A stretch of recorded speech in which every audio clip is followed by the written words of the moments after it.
Welcome students of class 11th.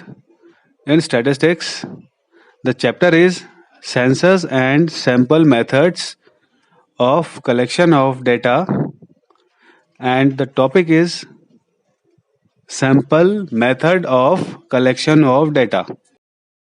Now sample method. So in sample method हम अपने data को population के particular group से लेते हैं और उस ग्रुप के बेसिस पे ही हम अपने कंक्लूजन तक पहुंचते हैं। जो हमारा फाइनल कंक्लूजन होता है हम टोटल पॉपुलेशन के ग्रुप में से फाइंड आउट करते हैं।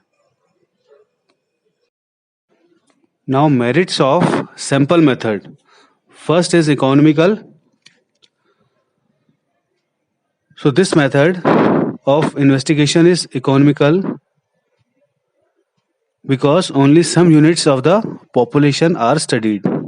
ये मेथड इकोनॉमिकल है क्योंकि हम इस मेथड में सारा डेटा कलेक्ट नहीं करते हैं, सिर्फ कुछ ग्रुप की ही स्टडी करते हैं और ग्रुप की स्टडी करने की वजह से हमारा काफ़ी मनी सेव हो जाती है। Next is time saving.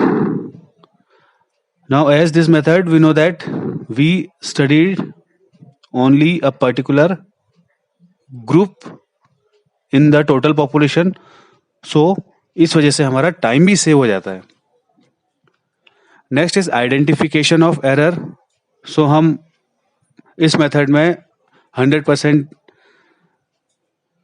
Data को काउंट नहीं करते हैं, पॉपुलेशन के सिर्फ एक पर्टिकुलर ग्रुप से ही डेटा फाइंड आउट करते हैं, तो इससे हमें एरर भी जल्दी फाइंड आउट हो जाते हैं। Next is large investigations.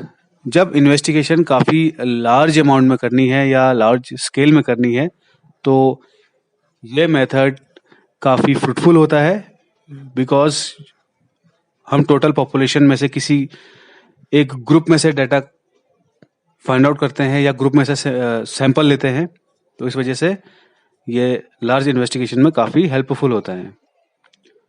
Next is more scientific.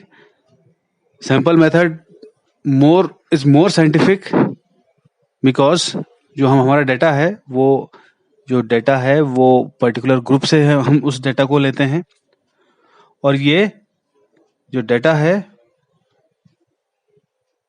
Come amount में होता है, जिस वजह से हम इस डेटा को हर एक एंगल से स्टडी कर सकते हैं।